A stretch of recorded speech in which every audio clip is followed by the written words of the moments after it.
Welcome to 100 Yards of Football this morning. Today, my video is on Doug Williams, quarterback, Grambling State University, by way of the Tampa Bay Buccaneers, and Super Bowl MVP and champion in the 1988 Super Bowl, Mr. Douglas Williams. I'm your host, Mr. Football Vincent Turner. Special thanks to my producer, Mr. Logan Landers, for making it happen this morning. Excuse me, but it's getting better every week, me doing these great videos on these great men and football players that pioneered the way for a lot of other young men out there that didn't believe, especially in the African-American community, especially at the position quarterback. Tell you a true story. Back in 2008, I'm going to give special thanks to this radio station that I was on doing the show at the time. They're still going in existence, 1570 WIGO down there in Morrill, Georgia. I was doing the show with a young man, Mr. Jonathan Simmons. And right now he has his show, Real Talk Sports. And he was able to pull out, see, Jonathan works for a car dealership, Allen Vigil. And Jonathan, he's out of Newark, Kentucky, or Newark, Connecticut, same hometown as Kevin Murphy. Jonathan always had this suave demeanor about himself. And he was able to pull off 2 tickets for me to go Friday night to a dinner that was honoring the Black College Football All-American State year. And I think Dominique Rodgers-Cromartie, who played at Tennessee State, went on with the Arizona Cardinals, was the defensive player of the year. Well, at that event, I was at a table, and you had Doug Williams. I never forget it. You had Everson. You didn't have Everson Walls. You had Dexter Clean Scales. You had Mel Blunt that came into the event. And then you had Rick Upchurch that had played with the Denver Broncos in the NFL. And I reached over and I said, "Nice to meet you, Mr. Williams, and in your great Super Bowl triumph and your victory." And he said, "Well, where you from, young man?" I said, "The 901, Memphis, Tennessee." And one thing that he came out and said, "Oh, man, Barry Wilburn, cornerback, Ole Miss, starting corner, Super Bowl." And he said these magical words, "Orange Mound, Barry Wilburn." And we laughed and joked about it. He said, "Oh, yeah." He said, "You being from Memphis, I know you proud, baby. I know you proud of that South Memphis. I know you proud of that Orange Mound." Because he said Barry Wilburn was one of the most nicest flamboyant athletes on that Washington Redskins 88 Super Bowl team. But sitting by Mr. Williams and meet him that night, I walked away from the event not knowing how special and how great he was. And it's an honor that he's still living and working with the Washington Redskins organization.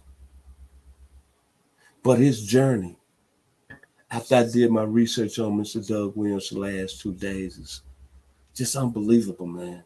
You look at all these great athletes and you look at Mr. Doug Williams out of Zachary, Louisiana, and you sit up and you say,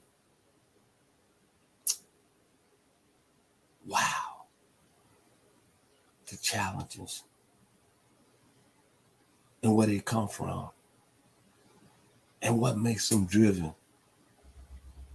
I'm going to start with Mr. Williams. The first time I heard of him, I was a senior in high school getting ready to go off to the University of Arkansas. In 1978, the 77 college football season had ended. And remember, I'm like everybody else. I'm not really following the SWAC. I'm only following the SWAC if Tennessee State is playing. I really don't even know nothing about the MEAC. But I know about Black college football history because of Tennessee State. And I remember that 77 Grambling team that went 11-1.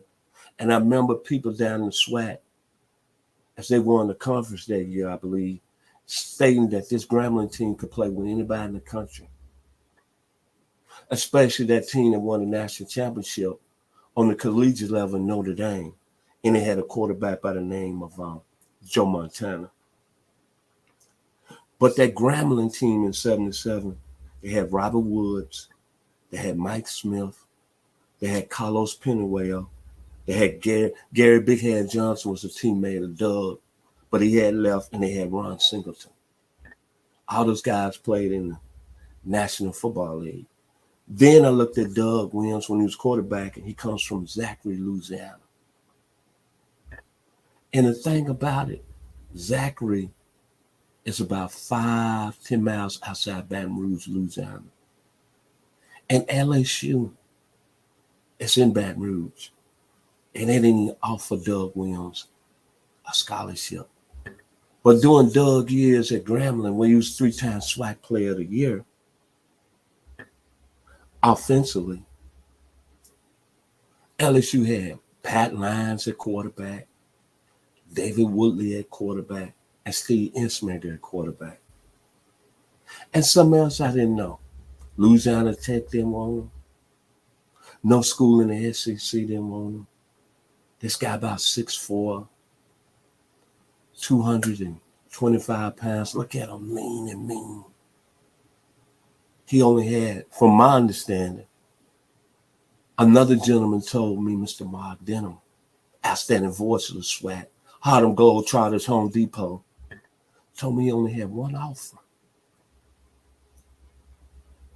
Grambling State University. And he ended up finishing 4th in the Heisman Trophy that year. Earl Campbell won it. Terry Miller out of Oklahoma State, Earl Campbell out of Texas. And he finished 4th. I can't think of the other participant right now. That was the 1977 Heisman Trophy. Then going into the draft process, this is why stories like this motivates me to tell it like it is. Only one team came and worked Doug Williams out. It was an offensive coordinator trying to make his bones in the business with the lowly Tampa Bay Buccaneers under John McKay. His name was Joe Gibbs. And Joe Gibbs came down and worked Doug Williams out and sat down and talked to him. Doug went 17th overall in the 1978 draft to Tampa Bay. But the report that Joe Gibbs did on Doug Williams said that he was the best player in the draft. The arm strength. I'm going to go with the report Mr. Gibbs had. The arm strength, A+. The delivery, A+. The touch, A+. The accuracy, A+. The poise in the pocket, A+. The field vision, A+. The leadership, A+. The pre-snap reads, A+. The anticipation of receivers going and breaking open, A+. The release, A+. Natural leader, A+. Very academic. Listen to this key words here. Very academic driven. A+. Extremely prepared. A+. Studious nature. A+. Big time arm. A+. Mentally tough. A+. Very impressive. A+. And see, Mr. Williams was a pitching prospect also in high school in Grambling.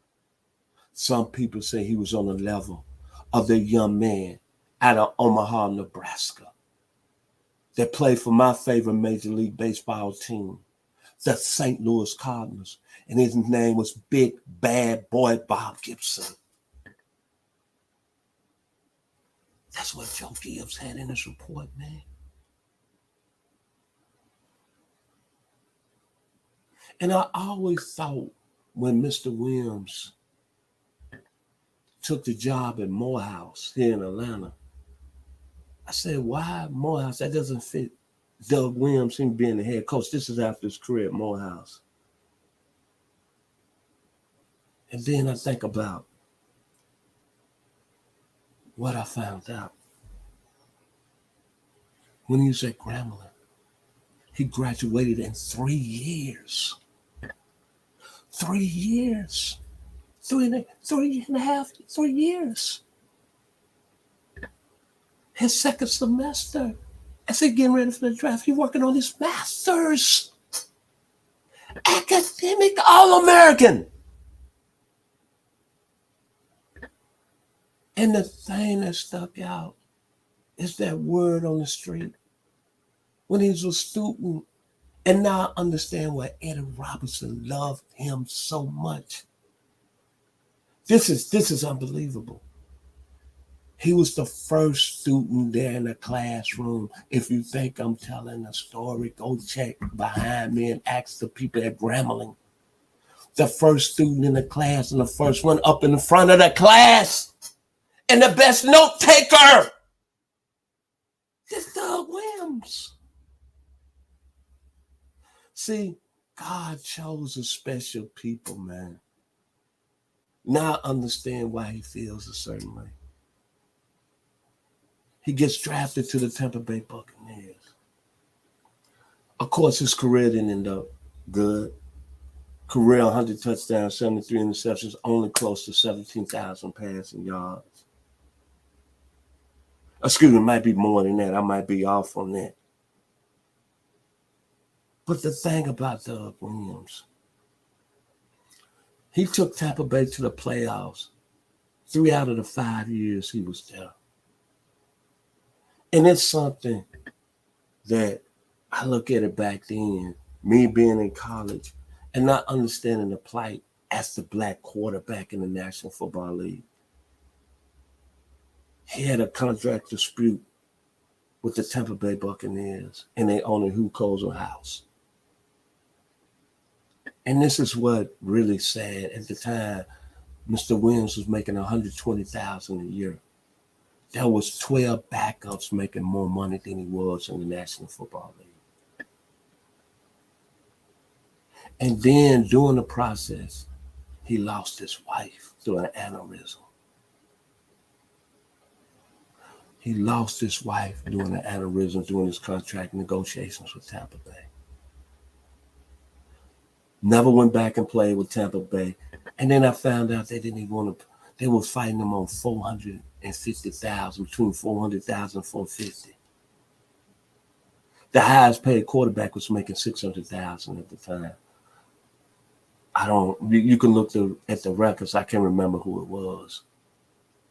But the thing that bothered me the most, he had to go to the USFL and get his money. And of course, the league folded in 1985. And while he was at home, there was not one team that reached out to him except that offensive coordinator who was at Tampa Bay that had a big part in drafting him, Joe Gibbs, who was the head coach at the Washington Redskins. Brought Doug in as a backup.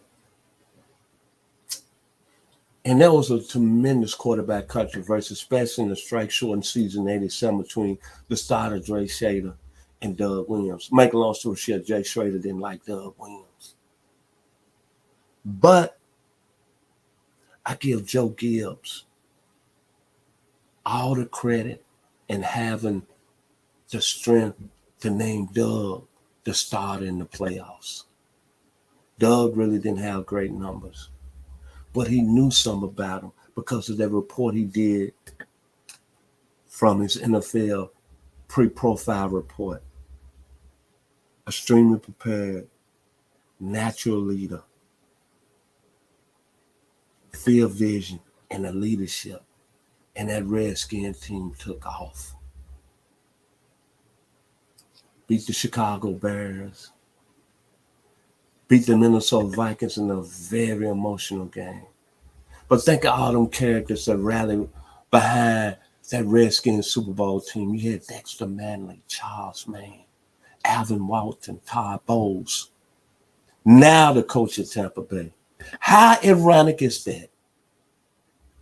One time game, Timmy Smith, Ricky Sanders, Gary Clark. They rallied around this man. The Hogs, Joe Jacoby.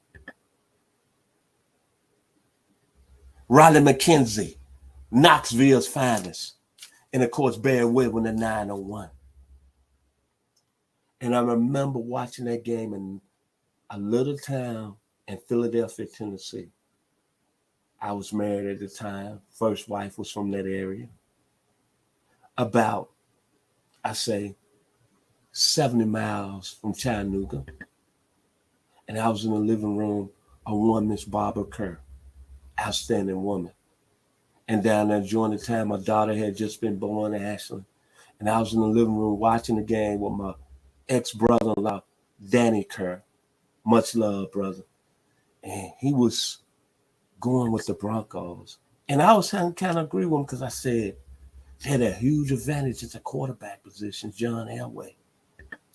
Well, if you watch that, go back and watch that game. John Elway came out, opening series. He hit Ricky Nattiel, receiver out of Florida, for about 60 yards, touchdown on my homeboy, Barry Wilburn. 7-0 Denver. The ensuing series, Doug Williams dropped back, legs buckle. He falls down, and everybody is saying, is he going to be able to continue? Denver gets the ball back, drive back down. Excuse me. They kick a field goal. They up 10-0 in the first quarter. But in the second quarter, Doug Williams warming up on the sideline, and he said, hey, man, this moment, it's not going to deter me. And I got to represent. And you can go back and look at all the great Super Bowl games that's been in the past. You can go look at Tom Brady's 7 championships. You can go look at Joe Montana's 4 championships. Patrick Mahomes winning the Super Bowl. Matthew Stafford with the Rams this year. And Russell Wilson when he was Seattle. But I don't care what nobody say. The greatest moment in Super Bowl history and the greatest performance was in the second quarter by Douglas Williams out of Zachary, Louisiana, by way of Grambling State University. The Washington Redskins, 4 touchdowns, over 200 yards passing in that game. In that quarter, 340 for the game, 4 touchdowns, and Super Bowl MVP. And that second quarter, that man was on fire. That ball was coming like a laser. Gary Clark, Ricky Sanders, Art Monk were running free in the secondary. Tommy Lely, defensive back, again out of Florida for Denver Light. Chopped meat. Mark Hayes, chopped meat. The secondary of Denver, chopped meat. Carl Mecklenburg, chopped meat. Ricky Nunley, linebacker Arizona for Denver, chopped meat. The greatest performance ever in Super Bowl history. That second quarter, hands down. And I didn't think the significance of that game until maybe years later. The first African-American quarterback to win that game. But what I noticed after that game was the Redskin bench and Doug Williams just sitting there. But I know the Redskin players, Barry Wilburn, Todd Bowles, Alvin Walton, Tim Smith, Dexter Manley, they were doing that cabbage patch, baby. The Redskins were cabbage patching. DC in the house. Chocolate City, cabbage patching. And Doug Williams was he was being so modest, man. God watching him. He was a child, the chosen one. And people don't know this. The day before the Super Bowl, he had a 6-hour root canal surgery done. See, God in this plan, baby. He's in this plan.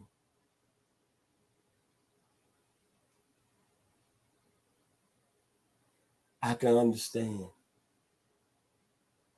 why Mr. Williams it's kind of said some things over the years. When I talk about football players that I really admired in my lifetime, Condre Chalaway being the first African-American quarterback in Tennessee is a favorite player of mine. Andre Ware when he won the Heisman Trophy. Of course, Herschel Walker when he was at Georgia. Of course, Walter Payton's sweetness. Muhammad Ali is my greatest athlete of all time. Bob Gibson, Lou Brock in baseball. Of course, with Ernie Banks, Chicago Cubs finest. And of course, Hank Aaron, Atlanta Braves. But as far as African American, Doug Williams just made my top 10. And when you look at all the great quarterbacks that came out of SWAC, today I have tremendous respect for James Shaq Harris, Eldridge Dickey, 1966, Tennessee State University, Joe Gilliam Jr., the late great Joe Gilliam, who I saw play along with Eldridge Dickey in my younger years at Tennessee State, and Douglas Williams. All my love go out to y'all today, and to you, Mr. Williams. And I'm glad that the Washington Redskins are allowing you to get your flowers in their organization. Because you know what? You deserve it. You deserve it. Super Bowl MVP. It gets better every time. And me, with my research on these great players, Douglas Williams goes down as one of the best individuals, a gentleman that makes me very proud today to say what I've said about him in this video. And I'm going to say this, that see, we need to honor the elders and the great ones before us. So my words of advice to all you African-American players at the quarterback position, from Kyler Murray to Dak Prescott to Lamar Jackson to Russell Wilson to you, Deshaun Watson, to you, Warren Moon, to you, Michael Vick, to recently drafted Desmond Ridder, Atlanta Falcons, to you, recently drafted Malik Willis, to you, Mr. C.J. Stroud, Heisman Trophy candidate in college football this year, and to you, Mr. Bryce Young, down at the University of Alabama. What y'all need to do, y'all need to reach out, get that phone number up there in Washington, D.C., to the Washington Redskins organization and say, thank you, Mr. Doug Williams. If you like the video today, please come and share it. My final words about Douglas Williams. And thank you today to my producer, Mr. Logan Landers. You know I got to do it big time. When Doug Williams was at the Super Bowl and that situation went down the second quarter and he came back like a warrior, like a car that just tuned up the amps, a Corvette, I'm a Lamborghini. This is what I think about Doug Williams, that moment. They say the neon lights are bright on Broadway. They say there's always magic in the air. But when you're walking down that street, you ain't had enough to eat the glitter that rubs off. And you're nowhere. Doug Williams stood there at Jack Murphy Stadium in San Diego. I'm on Broadway. I'm representing Grambling State. I'm representing the SWAC. I'm representing the first African-American quarterback to win the Super Bowl. My stat line, 340 yards passing, 4 touchdowns. I'm on Broadway, baby. Thank you to Daniel Snyder and the Washington Redskins organization for allowing that man to be part of what y'all doing up there. Thank you. Be blessed.